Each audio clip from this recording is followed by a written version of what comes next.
The kata Hangetsu takes its name from the Hangetsu Dachi, or half-moon stance, which is used extensively throughout the kata. Hangetsu.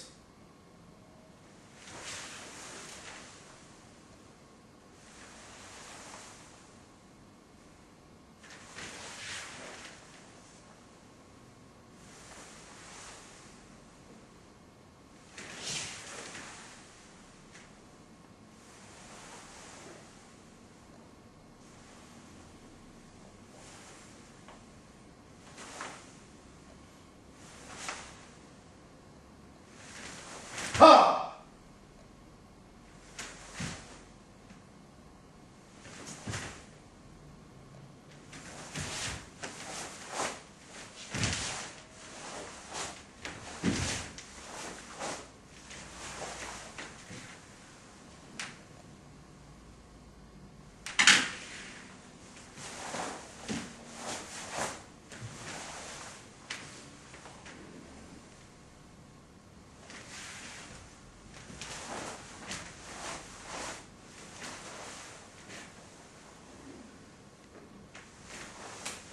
Ha!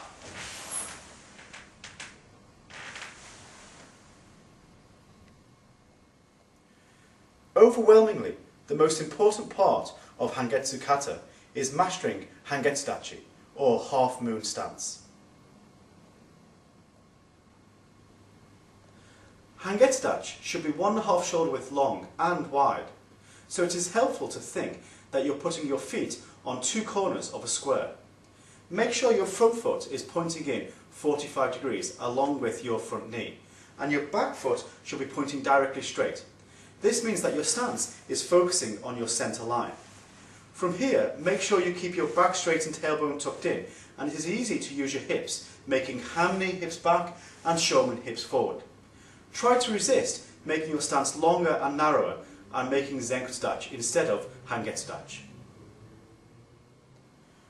With these initial Uchuke Gakuzuki combinations, it's very important to start and finish your hands and feet together.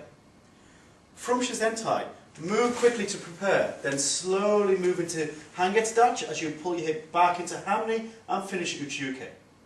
From here, with your hand and hip moving together, make Shomen Dachi and finish Gakuzuki, without forgetting to engage your tailbone to squeeze even further. Start quickly and finish slowly. And this synchronized hip and hand movement when you make Gakuzuki. When you punch Gakuzuki in this combination, it is not only important to emphasize the rotation of your hips from Hamni to Shomen, but it's also important to engage your abdomen and squeeze your stomach muscles. In Shotokan, we create power by moving Hamni to Shomen, but we also create power by squeezing our tailbone in and using our abdomen muscles.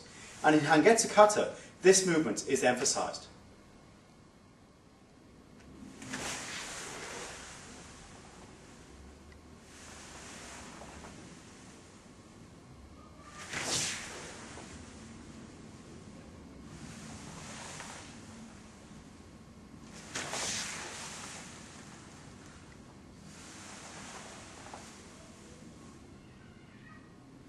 In the next sequence, as you bring your right hand back, allow your left hand to meet in the middle, and then continue bringing both hands back and hitting your chest with your knuckles of your thumbs.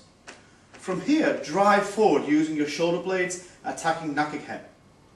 Next, move fast then slow with your right hand on top. Again followed by right hand on top, fast then slow, bringing your hands down.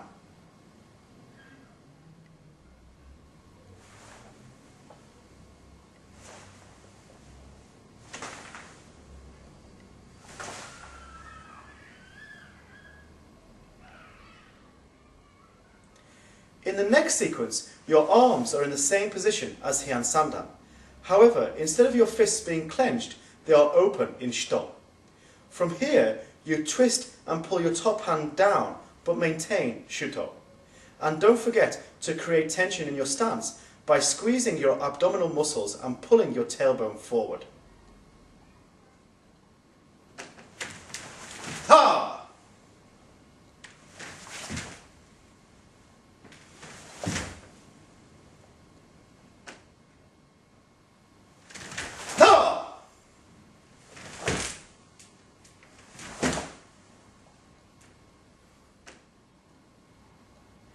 In the following Uchiuke Nihonzuki combination, it's very important to drive off your back leg so your yoriashi is sufficient. Also, it is worth noting that in Hangetsu, you often finish a little forward and a little left from your starting position. So by emphasizing the last two moves of this combination, it's very easy to return to your starting point at the end of the kata.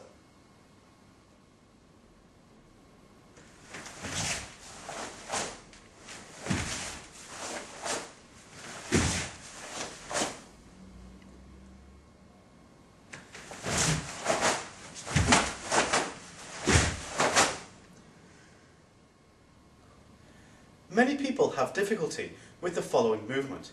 However, it is important to not stop and make a flowing action, synchronizing your hand and feet movement.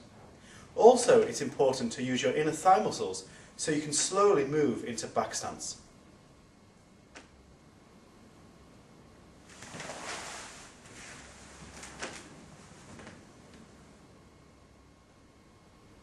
As you move forward from this position, maintain the same height and bring your back foot across your front. As you transfer the weight, prepare for Maegeri, at the same time block Nagashuke. Land in Hangetsu Dachi, blocking Giranbarai only using one hand, followed by Gakuzuki and then Agyuke.